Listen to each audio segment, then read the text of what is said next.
খানিকটা উত্তর দিয়ে দিলেন, ও যেরকম দেশে ওই রকম উত্তর দিয়ে দেশ। আল্লাহর হাবিব বললেন, ইয়া আয়েশা, ও বিবি আয়েশা, ইন্নাল্লাহা রাফিকুন ইউহিব্বুর রিফকা, মনে রাখো আল্লাহ বিনয়ী আর আল্লাহ বিনয়ীকে পছন্দ করে। জোরে বলে।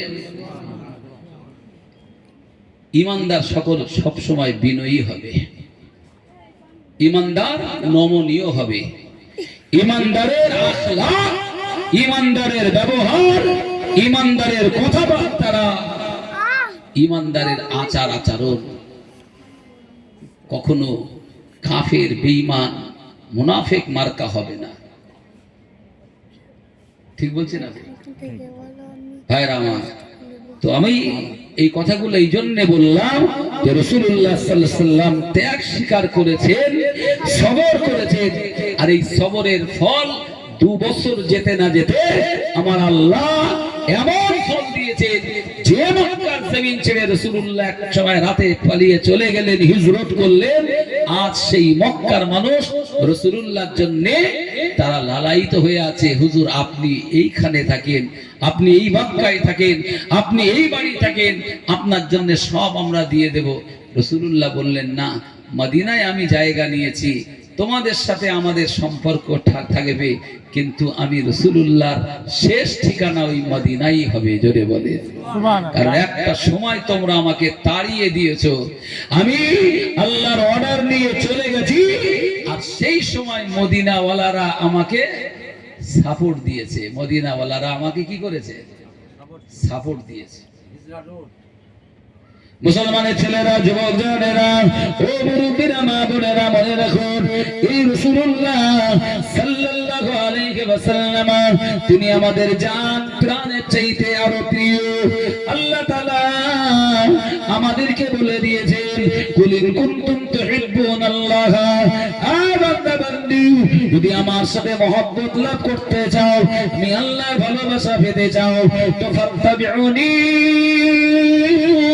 তোমরা মুহাম্মদুর রাসূলুল্লাহর ইত্তেবা করো, নবীজির তাবেদারি তোমরা করো, ইউহিব্বুকুমুল্লাহ, তাহলে আমি আল্লাহ আমার তাবেদার হয়ে যাবে, আমি আল্লাহ তোমাদেরকে ভালোবাসবো।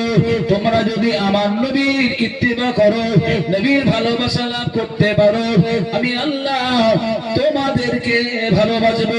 শুধু তোমাদের ভালোবাসবো তা নয়, ওয়াগফির লাকুম যুনুবাকুম, তোমাদের জিন্দেগীর গুনাহগুলোকে maaf করে দেব। আল্লাহু গফুরুর রহিম, আল্লাহ ক্ষমাশীল এবং দয়ালু। একটু জোরে বলে সুবহানাল্লাহ। তাহলে আল্লাহ নিজে বলছেন, যদি আমার সাথে তোমরা রিলেশন করতে চাও, ইন কুনতুম তুহিব্বুনাল্লাহ, যদি তোমরা আল্লাহর ভালোবাসা পেতে চাও, তো কার ভালোবাসা পেতে হবে? বলেন রাসূলুল্লাহ, আমার নবীকে আগে ভালোবাসো। ফাত্তাবিউনি, ইত্তেবা করো। আর মহব্বত ছাড়া তো ইত্তেবা হয় না, মহব্বত ছাড়া তাবেদারি হয় না, মহব্বত ছাড়া গোলামি হয় না। তো রাসূলের গোলামি যদি করো, রাসূলের তাবেদারি করো, ইউহিব্বুকুমুল্লাহ, আল্লাহ স্বয়ং তিনি আমাদেরকে ভালোবাসবেন। সুবহানাল্লাহ, সুবহানাল্লাহ। ওয়াগফির লাকুম যুনুবাকুম, এবং জিন্দেগীর গুনাহগুলো maaf করে দেবেন। আল্লাহু গফুরুর রহিম, আল্লাহ ক্ষমাশীল এবং দয়ালু। ভাইরা আমার, আমি আপনাদেরকে বোঝাতে চাইছি, রাসূল পাক সাল্লাল্লাহু আলাইহি ওয়াসাল্লাম তিনি আমাদের প্রাণের চাইতে প্রিয় কিনা? প্রিয়। হ্যাঁ না বলবেন? মুনাফিকরা সেই সময় বলতো, হ্যাঁ নবী আমাদের নবী। মুনাফিকরা বলতো কি জানেন? মুখে মুখে রাসূলুল্লাহর খুব ভালোবাসা দেখাতো, কিন্তু তারা সত্যিকার অর্থে রাসূলুল্লাহকে সেই মহব্বত করতো না। রাসূলুল্লাহর পিছনে যে তারা রাসূলুল্লাহকে সেই মহব্বত করতো না।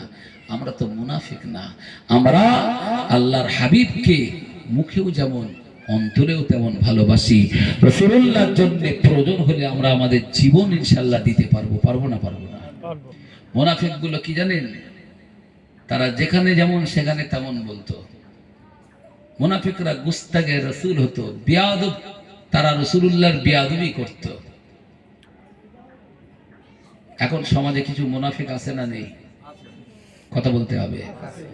আপনি চিনবেন কি করে? যদি বলেন ভাই ইসমাইল ভাই মুনাফিক চিনবো কি করে? মুনাফিক চিনতে গেলে আমি আপনাদেরকে সূত্র বলে দিচ্ছি। আল্লাহর সাথে যারা বেয়াদবি করবে, রাসূলুল্লাহর শানে যারা বেয়াদবি করবে, যারা আল্লাহর ওলিদের শানে গুস্তাখি করবে, এরা হচ্ছে মুনাফিক। আমার সাথে কে করলো, আপনার সাথে করলো, এনার সাথে করলো, এটা কোনো ব্যাপার না। এটা কি কোনো ব্যাপার? আরে আমি কে, আপনি কে? আমরা তো সাধারণ মানুষ। কিন্তু দেখবেন যখন কেউ আল্লাহর সাথে, রাসূলুল্লাহর সাথে, আল্লাহর ওলিদের সাথে মুনাফিকিরা করবে, তখন বুঝতে হবে এ অরিজিনাল মুনাফিক। কি মুনাফিক? অরিজিনাল মুনাফিক। মুনাফিকদের মুখে আল্লাহ, রাসূলের, আল্লাহর ওলিদের অপমানজনক কথা শোনা যাবে। কথা বুঝতে পারছেন? আর মুনাফিকদের যারা ভক্ত, তাদের কাছে আল্লাহ, রাসূল, ওলি আল্লাহ এদের চাইতে, এদের লিডার যারা আল্লাহ, রাসূল, আল্লাহর ওলি এদের চাইতে বেশি ভক্তি করবে না। কথা বলতে পারেননি? ফেসবুকে আমার একজন দেখাচ্ছিল, এই সন্ধ্যেবেলা পাঠিয়ে ফোন করে বলছে ভাই এটা দেখেন দিন। সেটা দেখলাম, কি জানেন, একটা ছেলে নাকি কার নামে কি বলেছে নাকি ফেসবুকে, তো তারে আবার স্টেজে বসে ক্ষমা চাওয়াচ্ছে, সে আবার ক্ষমা চাচ্ছে, আর আবার ওরে আবার ক্ষমাও করছে না, ওরে আবার ক্ষমা করা হচ্ছে না, শর্ত করা হচ্ছে। ভালো কথা, কেউ যদি ভুল করে, আমিও যদি ভুল করি, আপনারও যদি ভুল হয়, মানুষ তো আমরা, ফেরেশতা না। ভুল হলে ক্ষমা চাইতে আমাদের লজ্জা নেই, আছে নাকি? ভুল হলে আল্লাহর কাছে, মানুষের কাছে ক্ষমা চাইতে কোনো দ্বিধা নেই। কিন্তু মনে রাখতে হবে, একটা লোকের বিরুদ্ধে কথা বলেছে বলে তারে স্টেজে তুলে ক্ষমা চাওয়ানো হচ্ছে, মানে পাওয়ার দেখানো হচ্ছে, পাওয়ার। আল্লাহর বিরুদ্ধে যখন কথা হচ্ছে, রাসূলুল্লাহর বিরুদ্ধে যখন কথা বলা হচ্ছে, ওলি আল্লাহদের বিরুদ্ধে কথা বলা হচ্ছে, জমানে এমন পক্ষঘাত হয়েছে, তখন কোনো ক্ষমা চাওয়ার কোনো গল্প কি? ঠিক বলছি না বল? আরে আমার বিরুদ্ধে কে কি বললো, তারে আমার কাছে ক্ষমা চাইতে হবে, কোনো ম্যাটার নয়। কিন্তু আল্লাহ, রাসূলের বিরুদ্ধে, ওলি আল্লাহদের বিরুদ্ধে কেউ যদি কথা বলে, ক্ষমা চাইতে হবে না? হবে না? আমার কাছে না আপনার কাছে? আল্লাহর কাছে। আমাদের কাছে না, ক্ষমা চাইতে হবে আল্লাহর কাছে। ক্ষমা চাইতে হবে রাসূলের শানে বেয়াদবি করলে রাসূলুল্লাহর কাছে, ওলি আল্লাহদের শানে বেয়াদবি করলে ওলি আল্লাহদের শানে। মুসলমান মনে রেখে দিন, ইসলামের সবচেয়ে বড় ক্ষতি কাফেররা করেনি, মুশরিকেরা করেনি। ইসলামের সবচেয়ে বড় ক্ষতি বেঈমান বেদিন অন্য ধর্মের লোকদের দ্বারা হয়নি। ইসলামের যদি সবচেয়ে বড় ক্ষতি কিছু হয়ে থাকে, অবশ্যই সেটা মুনাফিক মার্কা মুসলমানদের দ্বারাতে হয়েছে। মুনাফিক মার্কা মুসলমানদের দ্বারাতে হয়েছে। আর মুনাফিকটা কি? মুনাফিক আপনার সাথে আমার কি হলো, এটাতে মুনাফিক হয় না। না না না, মুনাফিক তো ওইটাই হয় আল্লাহ আর রাসূল, দ্বীন আর শরীয়ত, এই ব্যাপারে যারা মুনাফিকি করে জাতির সাথে, তারাই তো মুনাফিক বলে গণ্য হয়ে যায়। ও মুসলমান মনে রেখে দিন, নিবেদন করে বলি, রাসূলুল্লাহর জামানায় যারা মুনাফিক ছিল, তারা মুখে বলতো মুহাম্মদ আপনি আল্লাহর রাসূল, অন্তরে তারা রাসূলুল্লাহকে স্বীকার করত না, অন্তরে নবী মানত না। মুখে তারা আল্লাহ মানত, অন্তরে আল্লাহ মানত না। মুখে তারা দ্বীন মানত, অন্তরে তারা দ্বীন মানত না। বাহ্যিকভাবে নামাজ পড়তো, কিন্তু নামাজটা তাদের নামাজ ছিল না, শুধু মুসলমানদের দেখাবার জন্য লাইনে দাঁড়াতো। ওই যে কোরআনে আছে ফাওয়াইলুল লিল মুসাল্লিন, ওই সব মুসল্লিদের জন্য দোজখ আছে না, আল্লাযীনা হুম আন সালাতিহিম সাহুন আল্লাযীনা হুম ইউরাউন। ওই সব মুনাফিক যারা নামাজে দাঁড়াতো মুসলমানদের মন বোঝাবার জন্য। তোমরা নামাজ পড়ছো মুসলমান, আমরাও তোমাদের দলে ঢুকে গেলাম। এমনকি বদরের যুদ্ধে, ভালো করে শোনেন, বদরের যুদ্ধে 313 জন রাসূলুল্লাহ যে সাহাবী নিয়ে গেলেন, ওর ভিতরে 12টা মুনাফিক ঢুকেছিল। কোরআন শরীফের তাফসীর খুলে আমি আপনাকে দেখিয়ে দেব। এই 12টা লোক মদিনা থেকে বদরের ময়দান পর্যন্ত রাসূলুল্লাহর সাথে গেছে, আর বলেছে ইয়া রাসূলুল্লাহ আজকে কাফেরদের মোটামুটি সাইজ করেই ছাড়বো, মানে মনে হচ্ছে কারুর লাগবে না, ওই 12টা লোক একাই লড়াই করে দেবে। কিন্তু ময়দানে যে মুসলমানদের চোখে ধুলো দিয়ে ওরা চলে গেল, কখন পিছন কেটে চলে গেল। আবু জেহেলের তাবুতে যে বলছে নেতা আমরা তো অ্যাকচুয়াল তোমারই লোক, মুহাম্মাদের লোক না, আমরা মদিনায় থাকি বলে ওদের সাথে মিলেমিশে থাকি, আমরা মদিনা থেকে এসেছি বলে ওদের সাথে এসেছি, কিন্তু যুদ্ধের ময়দানে ওদের সাথে থেকে তোমাদের বিরুদ্ধে লড়াই করব না। আবার বলছে দেখেন আপনি যেন আমাদের নিয়ে সামনে দেবেন না, মুসলমানরা চিনে যাবে, আমাদেরকে গোপনে কিছু কাজ দেন। কি কাজ নেবে? যে তোমার সৈন্য যারা আছে ওদের সেবা দিতে, পানি পান করাতে আমরা ওই কাজটা করে দেব। এই 12টা লোক যারা রাসূলুল্লাহর সাথে গেল বদরে, যে ওরা কাফেরদের বিরুদ্ধে লড়াই করবে কি তা না করে আবু জেহেলের তাবুতে চলে গেল। তাহলে মদিনা থেকে বদর পর্যন্ত এরা রাসূলুল্লাহর দলে ছিল, আর লড়াইয়ের ময়দানে কোন দলে চলে গেল? প্রকাশ্য বলে যাওয়া দরকার ছিল, বলা উচিত ছিল আমি তোমার না, আমি তোমার না, ইয়া রাসূলুল্লাহ আমি আবু জেহেলের লোক, নবীর দলের লোক না। এটা তো বলা দরকার ছিল, কিন্তু তা বলিনি, বুঝতে দেইনি। কিন্তু আমার আল্লাহ জানে না, জানে না? যারে বলেন আল্লাহ ঠিক সময়ে আমার আল্লাহ বলে দিয়েছেন ইয়া রাসূলুল্লাহ এরা মুসলমান না, এরা নামাজ পড়লে কি হবে, এরা নামাজে দাঁড়ায় কিন্তু এরা নামাজের মধ্যে থাকে না। ওরা মুসলমানদেরকে শুধু দেখায় যে তোমরাও নামাজি আমরাও নামাজি, এদের মাথায় টুপি আর মুখে দাড়ি আর গায়ে বড় জামা, এরা অ্যাকচুয়ালি আল্লাহওয়ালা না, এরা অ্যাকচুয়ালি নবীওয়ালা না, দ্বীনওয়ালা না, এরা মুনাফিক। এগুলো নিয়েছে এরা দুনিয়া কিছু পাওয়ার জন্য। কোরআন তো বলে দিয়েছে রাসূলুল্লাহ জামানায় যারা আল্লাহর সাথে রাসূলের সাথে দ্বীন শরীয়তের সাথে মুনাফিকি করত তাদের সম্পর্কে কোরআন বলেছে ইন্নাল মুনাফিকিনা ফি দারকিল আসফালি মিনান নার, জাহান্নামে যত লোক যাবে সবার নিচে যাদের জায়গা হবে তারা হবে মুনাফিক। তারা কারা? আপনি মেলান কেন মুনাফিকদের এত কঠিন শাস্তি? মুনাফিকদের এত কঠিন শাস্তি কেন আপনি মেলান? অসুবিধা হচ্ছে নাকি? মুনাফিকদের কঠিন শাস্তির কারণ হচ্ছে কাফের, মুশরিক, বেঈমান, বেদিন যারা অন্য ধর্মের, তারা ইসলামের ক্ষতি করেছে, তারা নবীর দুশমনি করেছে, তারা সাহাবাদের শত্রুতা করেছে, কিন্তু তারা শত্রু হয়েছে সামনাসামনি। কি হয়েছে? তাদের শত্রু বলে চেনা গেছে, তাদের সাথে লড়াই করা গেছে, কিন্তু মুনাফিককে চেনা যায়নি। মুনাফিককে চেনা যায়নি, মুনাফিকি করেই গেছে। আমি দৃষ্টান্ত দিলে ভালোই বুঝবে। রাসূলুল্লাহর কাছে এক মুনাফিক শয়তান এসে বলছে নবী আমি তোমার উপরে কলমা পড়বো, আমি ঈমান আনবো, আমি মুসলমান হব, একটা শর্ত আছে। কি শর্ত? ইয়া রাসূলুল্লাহ আপনি যখন মারা যাবেন, ইন্তেকাল করবেন, আপনার পরে আমি নবী হব। বুঝতে পারতেছেন? রাসূলুল্লাহর পরেও নবী হবে, নবীর চেয়ারে বসবে।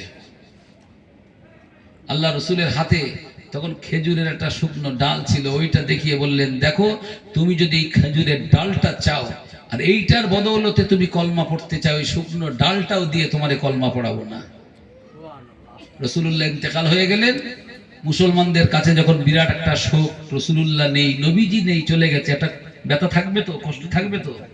আরে যে রাসূলুল্লাহকে, যে নবীকে তারা জানের চাইতে বেশি মহব্বত করতো, সেই নবী নেই। সাহাবে کرام কেঁদে জারেজার হয়ে যায়। আল্লাহ হাবিবকে হারাবার পরে সাহাবারা পাগল পারা হয়ে যায়। ইয়া রাসূলুল্লাহ, ইয়া হাবিবাল্লাহ বলে সাহাবারা যখন চিৎকার মেরে মরুভূমির দিকে চলে যেত, ছুটে যেত, জিজ্ঞাসা করা হতো ও রাসূলুল্লাহ সাহাবা যাও কোথায়? বলে আল্লাহর রাসূলকে খুঁজতে যাচ্ছি, আল্লাহর নবীকে কোথায় পাওয়া যাবে আমরা সেই দিকে যাই। আবার হাতটা ধরে রাসূলুল্লাহর সাহাবা বলতেন তুমি কি জানো না, তোমার কি মনে নাই আমরা রাসূলুল্লাহকে হাতে করে কবরে দিয়েছি। আমরাই তো রাসূলুল্লাহকে হাতে করে কবরস্থ করেছি। তখন আবার শান্ত হতো। সাহাবারা রাসূলুল্লাহকে এত মহব্বত করতেন, এত ভালোবাসতেন। সেই রাসূলুল্লাহ যেই ইন্তেকাল করলেন, আর ওই সেই মুনাফিক শয়তান নব্য মুসলমান আর কিছু কিছু লোকদেরকে জড়ো করে বলল, আমি তোমাদের নবী, আমি তোমাদের নবী। মুহাম্মদ মরে গেছে তাই চিন্তা করতেছ কেন, আমি তো আছি। সে যখন নবী দাবি করলো, ভাই তার দলেও কিছু লোক গেল, তার দলেও কিছু লোক গেল। তার নামটা বলবো, মুসাইলামাতুল কাযযাব। মুসাইলামাতুল কাযযাব নিজেকে নবী দাবি করে বসলো, নিজেকে রাসূলুল্লাহ দাবি করে বসে মানুষকে কিছু পয়সা দিতে লাগলো, দল করে নিজের তৈরি করা লোক দিয়ে প্রচার লাগাতে লাগলো, নিজের দল দিয়ে নিজের লোক দিয়ে পকেটের পয়সা খরচ করে মোটামুটি একটা জায়গা তৈরি করে ফেললো। এদিকে রাসূলুল্লাহ সাহাবা একরামদের একটা মনে ব্যথা, রাসূলুল্লাহ চলে গেছে, আর এই সুযোগে শয়তান বেশ গুটি সাজিয়ে ফেলেছে, বেশ একটা জায়গা তৈরি করে ফেলেছে। মুসলমান ভাইরা, বাপজিরা, মা বোনেরা, ভালো করে বলুন, আমি সেই রাসূলুল্লাহ জামানার কথা বলছি। ওই সময় মুসাইলামাতুল কাযযাবের বিরুদ্ধে রাসূলুল্লাহ সাহাবারা লড়াই করেছিলেন। আবু বকর সিদ্দিক রাদিয়াল্লাহু আনহু মুসলিম জানের তখন খলিফা, তার সময়ে ওই মুসাইলামাতুল কাযযাবের বিরুদ্ধে লড়াই হলো, তার দলবলের সঙ্গে লড়াই হলো। ওই লড়াইটা ইয়ারমুকে হয়েছিল। ওই লড়াইয়ে মুসলমানেরা বিজয় লাভ করেছিলেন, আর ওই মুসাইলামাতুল কাযযাবকে হত্যা করে জাহান্নামে পাঠিয়ে দেওয়া হয়েছিল। একটু মহব্বত করে বলেন সুবহানাল্লাহ। তবে এমনি এমনি হয়নি, ওই লড়াই করতে, ওই শয়তানের মোকাবেলা করতে, ওই মুনাফিকের মোকাবেলা করতে সেদিন আমার রাসূলুল্লাহর ৩৭০০ সাহাবীর জীবন দিতে হয়েছিল। কত? ৩৫টা না, ৩৭০০, ৩৭০০ সাহাবে কেরামদের জীবন দিতে হলো। তার ভিতরে কোরআনের হাফেজ ৭০ জন অথবা ৭০০ জন ছিল, যারা হাফেজে কোরআন রাসূলুল্লাহ সাহাবা, তাদেরও জীবন দিতে হলো, শহীদ হয়ে গেল। তাহলে লড়াইটা কি ছোটখাটো লড়াই হয়েছিল? রাসূলুল্লাহ নিজে ২৭টা লড়াই পরিচালনা করেছেন, মানে যুদ্ধে নেতৃত্ব দিয়েছেন ১৩ বছরে। এতে সর্বসাকুল্যে ২৫০০ মানুষও শহীদ হয়নি। আর এক মুসাইলামাতুল কাযযাব, এক মুনাফিক শয়তানের মোকাবেলা করতে যে ৩৭০০ লোক শহীদ হয়ে গেল।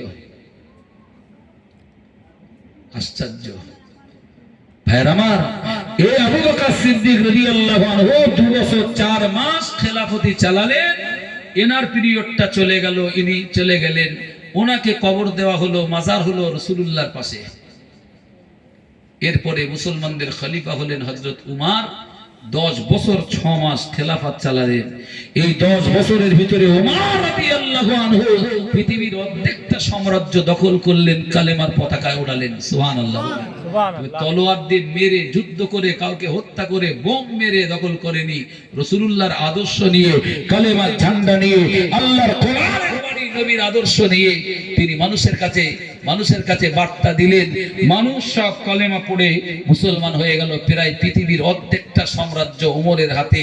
ওমর যখন মুসলিম জাহানের খলিফা, সারা রাত পাহারা দিতেন মানুষের বাড়িতে। সুবহানাল্লাহ বলেন। কার কি অভাব, কার কি সমস্যা, এটা দেখতেন তিনি। এটা তার বড় গুণ ছিল। আর দিনের বেলা একটু ঘুমাতেন। একদিন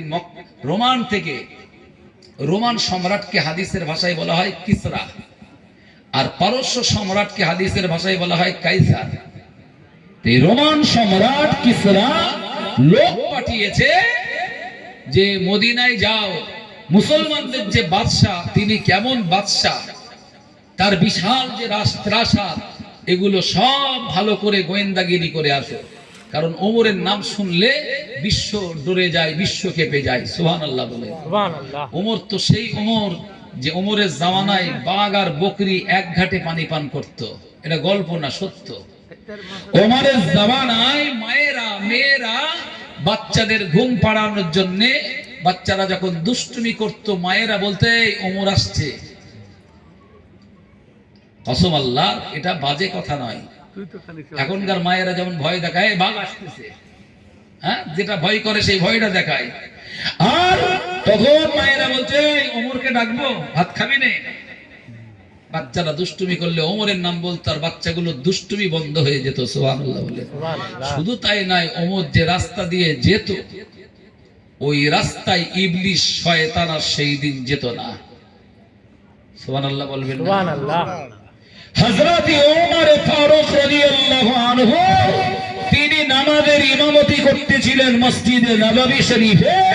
হুজুর ইমামতি করছেন, তার পিছনে ফজরের নামাজে সব সাহাবারা দাঁড়িয়েছে, আর ঠিক তার পেছনে একটা মুনাফিক শয়তান, মুখে দাড়ি, মাথায় টুপি আর গায়ে বড় জামা দিয়ে দাঁড়িয়ে আছে। চেনা যাবে? চিনতে পারবেন? ওমর নামাজ পড়াচ্ছে, পৃথিবীর অর্ধেকটা সাম্রাজ্যের মালিক তিনি হয়ে গেছেন, বাদশা। সেই ওমর ইমাম, সাহাবে কেরাম তার পিছনে নামাজ পড়ছেন। ফজর একটু কেরাত লম্বা হয় না? ওই সময়ে এই শয়তান মুনাফিক আবু লুলু আস্তিনে ছুরি বার করে ওমরের পেটে সজোরে আঘাত করে পেট ফেড়ে দিয়েছে। হযরত ওমর সেই কারণে 3 দিন পরে শহীদ হয়ে গেছে। আমার বক্তব্য ভাই, রোমান সম্রাট কিসরা, রোম সম্রাট কাইসার, সেই জামানার বড় লিডাররা, বড় নেতাগুলো, ইহুদি, খ্রিস্টান আর অন্য ধর্মের বড় বড় লিডারগুলো ওমরের নাম শুনলে দুধক পানি বেশি পান করত। যে ওমরের নাম শুনলে তারাও ভয়ে কাঁপত। সেই ওমর নামাজ পড়াচ্ছেন, আর সেই ওমর রাদিয়াল্লাহু আনহুকে নামাজের অবস্থায় শহীদ করে দিয়েছে। তাহলে নামাজি সেজেই তো ওমরকে মেরেছে। কথা বুঝতে পারছেন? হযরত উসমান রাদিয়াল্লাহু আনহুকে সেম ওই একই কায়দায় কোরআন পড়া অবস্থায় হযরত উসমানকে শহীদ করেছে। হযরত উসমানের দাড়ি ধরে ছিঁড়ে দিয়েছে, মাথায় আঘাত করেছে। যে উসমানের দাড়িটা ধরেছে সেও আরেক মুনাফিক, সেও নামাজি, মুখে দাড়ি, সেও পরিচয় দিলে আপনারা চিনে যাবেন। আর কারোর হয়তো সাধারণ লোকের এহানাত আসতে পারে, তাই নামটা আমি গোপন রেখে বলছি। এতটুকু বলে নেন, জেনে নেন, সেও কিন্তু মুসলমান মুনাফিক। মুসলমান ছেলেরা, যুবকেরা, জওয়ানেরা ইসলামকে ক্ষতি যারা করেছে, ইসলামের সর্বনাশ যারা করেছে, আসলে ইসলামের সর্বনাশ কেউ করতে পারেনি। কোরআন বলে দিয়েছে, ইউরিদুনা লিয়াতফিউ নূরাল্লাহি বিআফওয়াহিহিম আল্লাহু মুতিম্মু নূরিহি ওয়ালাউ কারিহাল কাফিরুন ওয়া ফি আয়াতিন ওয়ালাউ কারিহাল মুশরিকুন। বান্দা বলে রাখুন, কাফেররা, মুশরিকেরা ইসলামের যত ক্ষতি করতে চেয়েছে, যত দুশ্মনী করেছে, ইসলামকে মিটাতে চেয়েছে, মুসলিমকে মিটিয়ে দিতে চেয়েছে, আমার আল্লাহর কোরআন বলেছে আল্লাহু মুতিম্মু নূরিহি, ওরা যত চেষ্টা করেছে ফু দিয়ে নিভিয়ে দেবে আল্লাহর জ্বালানো বাতি। না না না, ওরা ফু দিয়েছে, অপচেষ্টা করেছে। আল্লাহ ইসলামকে সারা দুনিয়ায় ছড়িয়ে দিয়েছে। ইসলামের বাতিটাকে আমার আল্লাহ আরো বেশি প্রজ্বলিত করে দিয়েছেন। জোরে বলে সুবহানাল্লাহ। এই ইদানিং দেখবেন ফেসবুকে কিছু সাধু রূপে শয়তান বের হয়েছে। সাধু সাধু বোঝেন তো? যারা সাধু হবে তারা কখনো শয়তানি কথা বলে সাধু সাধু করে না। ওরা আমিষ পর্যন্ত খায় না, নিরামিষ খায়। কিন্তু কিছু সাধু দেখতে পাচ্ছি সোশ্যাল মিডিয়ায়, তারা বলছে মুসলমানদেরকে কাট দেবে, মুসলমানদেরকে মেরে ফেলবে। তারা বলছে মুসলমানদেরকে এখান থেকে ভাগ দেগা, মানে এখান থেকে ভাগিয়ে দেবে। মুসলমানদের অস্তিত্ব নাকি ভারতে থাকবে না, বলছে ভারত হিন্দু রাষ্ট্র হবে। এই নিয়ে তারা খুব বড় বড় বার্তা দিচ্ছে। তার মানে বুঝতে হবে ঘোলা পানিটা কোন জায়গা থেকে খেয়েছে। আরএসএস এর ঘোলা পানি খেয়ে সাধু রূপে এই শয়তানগুলো দেশে একটা সাম্প্রদায়িক উস্কানি দিচ্ছে, সাম্প্রদায়িক সমস্যা বাঁধাবার চেষ্টা করছে। সোশ্যাল মিডিয়ায় ভিডিও ভাইরাল হয়েছে, দেখেছেন? দেখে নেবেন, চলছে। ইদানিং দেখছি আর এক শয়তান, সে আবার রাসূলুল্লাহকে নিয়ে, সে আবার কোরআনকে নিয়ে, হাদিসকে নিয়ে ওপেন ক্যামেরার সামনে ভিডিওই বলছে হযরত মুহাম্মদ তো লেখাপড়া জানতো না, মূর্খ ছিল, নাউজুবিল্লাহ বলে। সে বলছে কোরআন তো এটা কারুর মুহাম্মাদের বাণী না, কোরআন তো মুহাম্মাদের বাণী না। সে বলছে ও তো হাদিস তো মুহাম্মাদের বাণী না, কোরআন এরা তৈরি করেছে। দেখেছেন না? দেখেন নাকি? পান্নি মনে হচ্ছে একজন লিডার, রাজনৈতিক দলের লিডার। তার মানে আমার মনে হয় হয় মেয়াদ উত্তীর্ণ গাঁজা খেয়েছে, ওই জন্য ভুল বলছে, আর নতুবা আরএসএস এর কাছ থেকে তামাক খেয়েছে।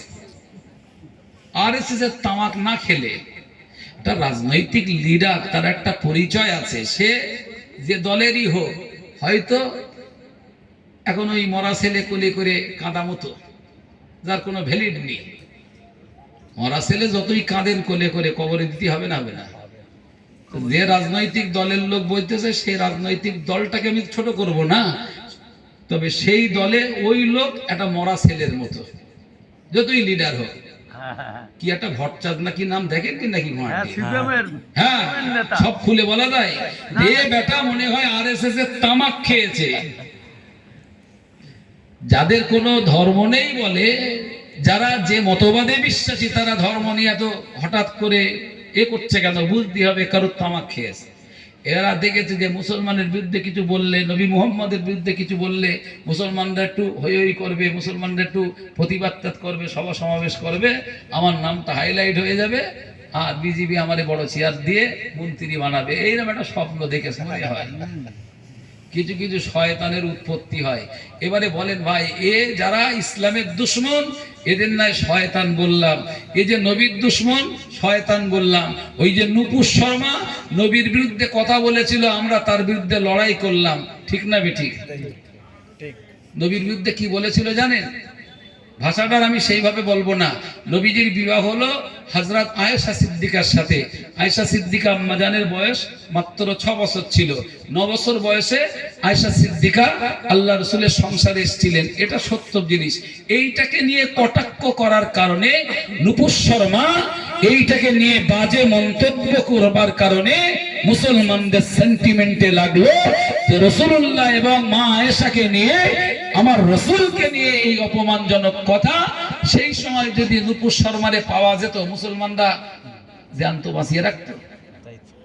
কথা বলে, তুমি যেই হও, মুসলমানদের ঘরের সন্তান তসলিমা নাসরিন, সে যখন নবীর বিরুদ্ধে, নবী পরিবারের বিরুদ্ধে কথা বলল, বাংলাদেশের 16 কোটি মুসলমান ঝাঁটা মেরে ওখান থেকে বিদায় করে দিল। আমরাও তার বিরুদ্ধে কম প্রতিবাদ করিনি। তারে হাতে পেলে আপনারা কি বাড়ি দাওয়াত করে খাওয়াবেন? এই নবীর দুশমনের কোন জায়গা আছে? তাহলে তসলিমা নাসরিন, সে নাস্তিক মার্কা মহিলা, সে নবীর বিরুদ্ধে কথা বললে বাংলাদেশ থেকে ঝাঁটা খায়, আর আমাদের হাতের কাছে এলে জুতো খায়।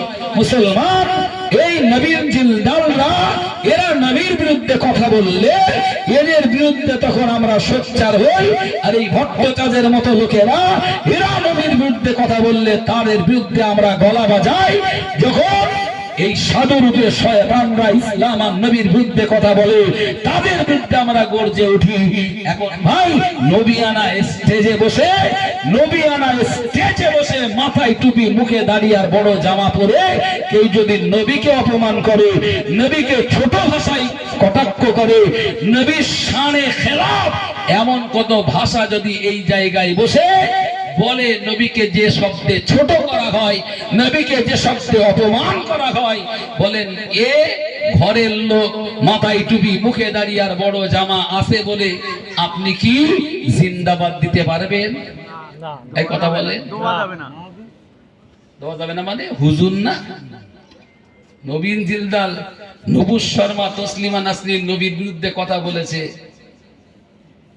তাই লড়াই করতে গেছে। কথা বুঝতে পারেননি? এই রুদ্রপুরের একটা ছেলে মনে আছে আপনাদের?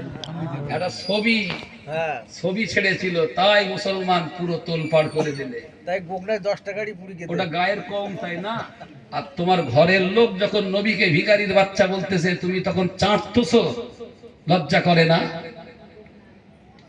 তোমার রাসূলুল্লাহর বিরুদ্ধে যখন অপমানজনক কথা হচ্ছে, সাহাবায়ে কেরামদের বিরুদ্ধে যখন সাহাবাদের জন্ম রক্ত নিয়ে যখন ছোট বড় ভাষায় আক্রমণ হচ্ছে সেটা জানবার পরে এর পরেও যদি চাটাচাটি হয় বুঝতে হবে ওই নুপুর শর্মা নবীর জিলদাল তসলিমা নাসরিন ওরা নবীর যেমন বড় দুশমন তবে ওরা কাফের হয়ে দুশমন। আর যারা নবী আর সাহাবীদেরকে কটাক্ষ করছে গালি দিচ্ছে মনে রাখতে হবে মুসলমান এরা হচ্ছে মুনাফিক, এরা হচ্ছে রাসূলের দুশমন। মুসলমান অথচ নবীর গালি দেয় এটা মুসলমান হতে পারে না, মুনাফিক। নবীর জমানায় ওর মুনাফিক ছিল, চেনা যায়নি। এই জমানায়ও যদি নবীরে কেউ গালি দেয় তাহলে বুঝতে হবে সেও মুনাফিক। এই ঠিক না বেঠিক? আপনি যদি বলেন আমি মানি না, আপনি না মানতে পারেন। আমার বাপকে গালি দিলে আমার আপত্তি নেই, আমার মাকে গালি দেওয়া আপত্তি নেই, আমারে গালি দেওয়া আপত্তি নেই, কিন্তু আমার নবীকে গালি দিলে আমি মানতে পারি না। আপনি পারেন? কথা বলে কেউ যদি নবীকে ছোট করি, আমি নবী মুহাম্মদুর রাসূলুল্লাহ সাল্লাল্লাহু আলাইহি ওয়াসাল্লামের এতটুকু শান আর মান ইজ্জতের খেলাফ হবে এটা অন্তত নবীর উম্মত হয়ে যে নবীর শাফায়াত ছাড়া আমি নাজাত পাবো না, সেই নবীর শানে এতটুকু কথা খেলাফ হবে এটা অন্তত মন থেকে মেনে নিতে। একটা আয়াত বলি শোনেন ভাই, ভালো করে শোনেন। আরবিতে একটা শব্দ আছে রাইনা। কি শব্দ? রাইনা মানে আপনি আমাদের দিকে দেখেন। এই শব্দটার একটা প্রচলিত মানে আছে কি জানেন? রাখাল। কি আছে? কখনো কখনো একই শব্দের অনেক অর্থ হয় না? হয় না? হয় না? অনেক অর্থ হয়। তো একটা শব্দ যে শব্দের অর্থ আপনি আমাদের দিকে দেখেন তাকান, আর একটা শব্দের ওই একই শব্দের অর্থ ওই শব্দটা রাখাল অর্থ ব্যবহার হয়। মুসলমানের ছেলেরা, যুবক জওয়ানেরা মনে রেখে দিন, আমি কাউকে নাম বলে বলি না, আমি কোরআন হাদিসের থিওরিটাকে দিয়ে আপনাকে বলতে চাইছি। কোরআনে একটা আয়াত রয়েছে, ইয়া আইয়ুহাল্লাযীনা আমানু লা তাকুলু রাইনা। আমার আল্লাহ পাক রব্বুল আলামিন কোরআন পাকে বলছেন, হে দুনিয়ার ঈমানদারেরা তোমাদেরকে বলছি খবরদার তোমরা রাইনা শব্দ বলো না। মানে কাফেররা আমার রাসূলুল্লাহকে রাইনা বলতো, মুহাম্মদুর রাসূলুল্লাহকে ডাকতো রাইনা। ও মুহাম্মদ রাইনা, মুহাম্মদ রাইনা মানে মুহাম্মদকে রাসূলুল্লাহকে ছোট করার জন্য ওরা ওই রাইনার একটা শব্দের অর্থ হলো রাখাল। তাই মুহাম্মদুর রাসূলুল্লাহকে রাখাল, রাখাল, রাখাল নবী, রাখাল নবী, রাখাল মুহাম্মদ, নাউজুবিল্লাহ এই শব্দ দিয়ে নবীকে অপমান করার জন্য ডাকতো। একবার চিল্লে বলেন নাউজুবিল্লাহ। আর মুসলমানরাও কখনো রাসূলুল্লাহকে বলতেন ইয়া রাসূলুল্লাহ রাইনা। আপনি আমাদের দিকে দেখেন, মুসলমানরা নবীকে ছোট করার নিয়তে কখনো রাইনা বলতেন না, কিন্তু কাফেররা ওই শব্দটা নবীকে বলতো রাইনা, রাইনা মুহাম্মদ রাইনা মানে মুহাম্মদ রাখাল, মুহাম্মদ রাখাল। ওরা খারাপ শব্দটা নিয়ে রাখতো। আল্লাহ রসুলকে ওরা যে রাখাল বলতো, নবীকে রাখাল নবী বলা যাবে? কথা বলে। এখন উনি যুক্তি দেখাবে, আপনি যুক্তি দেখাবেন, নবী তো জীবনে ছাগল চড়িয়েছে, তাহলে রাখাল বলবা না কেন? তাহলে তুমি সকালবেলা মেথরের কাজ করে এখন এসেছো, তুমি নিজের নামে রাখাল দাও, তুমি নিজের নামে মেথর লেখো। কথা বুঝতে পেরেছেন? প্রতিটা লোক আমরা নিজের পায়খানা, নিজের নোংরা নিজে সাফ করি না? করি না? তাহলে যে কাজ করলেই যদি তার পরিচয় বলতেই হয়, তাহলে নিজের নামে আগে কেন মেথর লিখছো না? ও বাবা, নিজের নামে তো হেডিং কম হলে, নিজের নামে ডিগ্রি কম হলে তো তখন তো খুব জ্বালা করে। আর রাসূলুল্লাহকে রাখাল বলতে লজ্জা পায় না? আল্লাহর কোরআন বলে দিয়েছে লা তাকুলু রাইনা। কোন মুমিন, কোন মুসলমান আল্লাহর রাসূলকে রাইনা বলতে পারবে না, রাখাল নবী বলতে পারবে না। যদি বলে কোরআন বিরোধী বলল, কোরআনে আল্লাহ যেটা মানা করেছে রাখাল নবী বলা যাবে না, রাইনা বলা যাবে না। আমি সেই কোরআনের দলিল দিয়ে বলে যাচ্ছি ভাই, যদি কারোর হিম্মত থাকে, কারোর যদি সাহস থাকে, লড়াই নয়, হাতাহাতি নয়, দলিল নিয়ে, কোরআন নিয়ে, হাদিস নিয়ে দলিল নিয়ে এক জায়গায় বসতে আমি পরিষ্কার ভাবে বলছি, আর নেইলে নিজে চোখ থাকলে বাড়ি যে কোরআন খুলে তাফসীর খুলে দেখে নাও যে রাসূলুল্লাহকে রাখাল বলা যাবে না, এটা আল্লাহ বলেছে। আল্লাহ পাক দুনিয়ার ঈমানদারদেরকে বলে দিয়েছেন, ইয়া আইয়ুহাল্লাযীনা আমানু, এই ঈমানদারেরা, লা তাকুলু রায়না, খবরদার আমার নবীকে রাখাল বলবে না, নবীকে রায়না শব্দ বলবে না, বরং তোমরা বলবে ওকুল উনজুরনা, হুজুর আমাদের দিকে দয়া করে নজর করুন। সুবহানাল্লাহ। তাহলে একটা শব্দে নবীকে ছোট করা হয়, রাখাল এই শব্দটার অর্থ আসে। তাই আমার আল্লাহ প্রতিবাদ করে কোরআনে বললেন যে খবরদার খবরদার আমার রসুলকে ওই শব্দ দিয়ে ডাকবে না। আমি যদি রবিকে মুটে বলি, রাখাল বলি, ভিখারি বলি, ভাইরা আমার আল্লাহ খুশি হবে না? এই জোরে বলেন, খুশি হবে? আমার রসুল খুশি হবে? খুব সাবধান। আবার ইদানিং দেখতে পাচ্ছি কলেমাও তো পরিবর্তন হয়ে যাচ্ছে।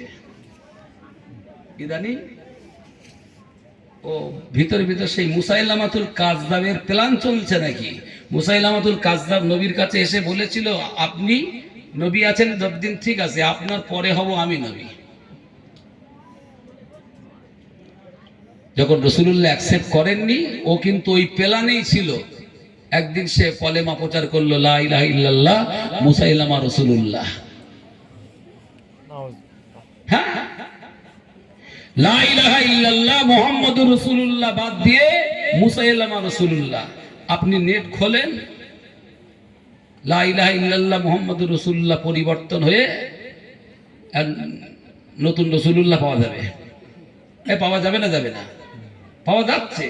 হয়তো বলবে ও ওনার ভাষা বোঝার যোগ্যতা নেই, ওনার ভাষা কেউ বুঝবে না, উনি আসমানে বাস করে, আমরা জমিনে বাস করি, এই দিন ভাষা বুঝবো না, আমরা ভাষা বুঝবো না। কিন্তু এটা তো বুঝি, এই কালেমা কিয়ামত পর্যন্ত আর পরিবর্তন হবে না। ছলে বলে কলে কৌশলে কেউ যদি উদাহরণেও, যে কোনো ভাবে উদাহরণেও যদি কলেমা পরিবর্তন করতে যায়, সেই লোকটা কি হবে? এই জোরে বলেন, কি হবে? রাসূলুল্লাহর জায়গায় নতুন কেউ বসবে না। আরবি সাহিত্যের একজন উচ্চাঙ্গের কবি আছে, আমার কথা ভালো করে শুনবেন, বুঝবেন। তার নাম আল মুতানাব্বি। যারা মাদ্রাসায় পড়েছে, আলেম হয়েছে, তারা জানে। আবু তাইয়্যিব আহমদ ইবনে হুসাইন আল মুতানাব্বি এর নাম। এই মুতানাব্বির জীবনীতে লেখা আছে, মুতানাব্বির জীবনীতে লেখা আছে, এ বেটা জীবনে মিথ্যে কথা বলেনি, ও জীবনে চুরি করিনি। তাহলে লোকটা ভালো না মন্দ? ভালো। যে লোকটা জীবনে চুরি করিনি, যে লোকটা মিথ্যে কথা বলেনি, যে লোকটা এত একজন ভালো লোক, সেই লোকটা আব্বাসি যুগের সাইফুদ্দৌলাহ কবি ছিল। তার নাম আবু তাইয়্যিব আহমদ ইবনে হুসাইন। আর মুতানাব্বি তার লাকাব। মুতানাব্বি কেন বলা হয়? সে নিজেকে এক সময় এত পরিমাণ লোক তার সাপোর্ট করতে লাগলো, এত পরিমাণ তাকে লোক ভালোবাসতে লাগলো, আর এত পরিমাণ তার যশ খ্যাতি সম্মান, মানে সে কবিদের কাজ কবিতা রচনা করা, তো যে কোনো বিষয়ের উপর কবিতা লিখতো, তো যে কোনো বিষয়ে কাব্য রচনা করত। তো ফলে একটা সময় মানুষ তার বিরাট প্রিয় হয়ে উঠলো, মানুষ দলে দলে দলে দলে তার ভক্ত হলো। বেশ কিছু ভক্ত পাওয়ার পরে না মাথা কাজ করে না, একদিন যা ছিল ছিল ছিল, এবারে নিজেকে নবী দাবি করলো। কথা বুঝতে পারেননি?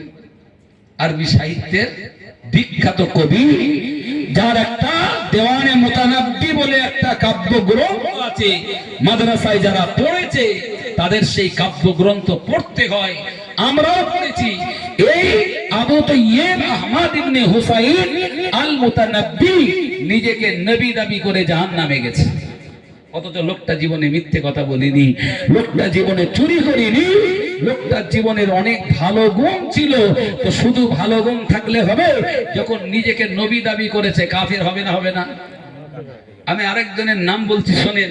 গোলাম আহমদ কাদিয়ানি নাম শুনেছেন? এই জোরে বলেন।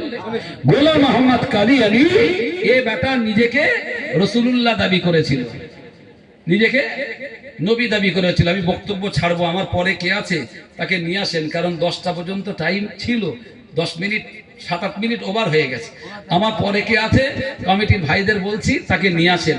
আমি আজকে আর লম্বা করতে পারছি না, শুধু আমার পরে কে আছে ওনাকে আসা পর্যন্ত এইটুখানি বলি। গোলাম আহমদ কাদিয়ানি এ বেটা একজন আলেম ছিল। কি ছিল? জোরে বলে। আলেম ছিল। ভাই আলেমদেরকে সাধারণত সাধারণ মানুষ ভালোবাসে না বাসে না? আলেমদেরকে ভালোবাসে, সম্মান করে। এমনি ভাই কেউ কারো বাড়ি গিয়ে 1 কাপ চা চাইলে বলবে দিন। আর আমি এখানে এসেছি, আমার চা চাইতে হয়নি ভাই, 1 প্লেট নাস্তা দিয়েছে। দিয়েছে না দেয়নি? দিয়েছে তো। আবার যাওয়ার সময় কমিটির ছেলেরা কিছু হয়তো হাদিয়া দেবে আশা করি, কম দেখ বেশি দেখ না দেখ আলাদা কথা, দেবে। ভাইরা আমার, তো আলেমদেরকে এই যে মানুষ একটা ভালোবাসে, সম্মান করে, ভালোবাসা অর্জন হয়, মানুষের ভক্ত হয়। এখন মনে করেন এই গ্রামের লোক সব আমার ভক্ত হয়ে গেছে। আমি দেখলাম শুধু হুজুর হয়ে কি আর ভক্ত কতদিন রাখবো? শুধু হুজুর হলি, আমার মতো আর একটা হুজুর আসলি, 2 দিন পরে আমার ছেলে যে তারে আবার হুজুর হুজুর করবে। অতএব এই হুজুর মুজুর হলি হবে না, হতে হবে নবী, যার উপর কেউ হতে পারবে না। গোলাম আহমদ কাদিয়ানি ওই পেলানে নবী দাবি করেছিল, যদিও তার মরণটা পায়খানা ঘরের ভিতরে গু খেতে খেতে হয়েছে। মিলিয়ে নেবেন, সে নিজেকে নবী দাবি করেছিল, তার অনেক ইতিহাস আছে, আপনারা দেখে নেবেন। তো সে এক চান্সে কিন্তু নবী হয়নি, আস্তে আস্তে ধাপে ধাপে হয়েছে। সে প্রথম এক চান্সে এক হয়েছে, তারপরে আর এক চান্সে, তারপরে এক চান্সে, এই করতে করতে করতে যখন ভালোবাসার কিছু লোক জমে গেছে, দলের কিছু লোক বেশি হয়ে গেছে, কিছু অন্ধ ভক্ত যা বলে তাই জিন্দাবাদ, এইরকম যখন কিছু হয়ে গেছে, ও দেখলো শুধু হুজুর হলি হয়, আমার মতো তো হুজুর গিজ গিজ করতেছে, শুধু হুজুর হলি হবে না, এবারে বড় হুজুর হতে হবে। শুধু বড় হুজুর হলি হবে না, তার উপরের কিছু হলি তাই হতে হবে। এই হতি শেষ পর্যন্ত নিজেরা রক্ষী করতে পারিনি, নবী দাবি করে বসেছে। রাসূলুল্লাহর পর থেকে এই পর্যন্ত 28 জন লোক নবী দাবি করেছে, সবকটাই মিথ্যুক, সবকটাই জালিয়াত। ঠিক বলছে না ভুল? আল্লাহ রসুলের পরে আর কোন নবী রসুল হবে বাপ? জোরে বলেন হবে? কোরআনের পরে কিয়ামত পর্যন্ত আর কোন কিতাব আসবে না। তবে এই যে নতুন নতুন নবী দ্বারা দাবি করেছে, এদের কিছু ভালোবাসার লোক কেন হয়ে জানেন? ওরা কিছু অফার দেশে, অফার। আমার আল্লাহর কোরআনে যেটা নেই, নবীর শরীয়তে যেটা নেই, ওরা কিছু অফার দেশে। ওই অফারে মনে করছে এই হুজুর যদি ধরি কিছু আর লাগবে না, কারণ এই আধুনিক সময়ে বিজ্ঞানের চরম উন্নতির যুগেও দেখি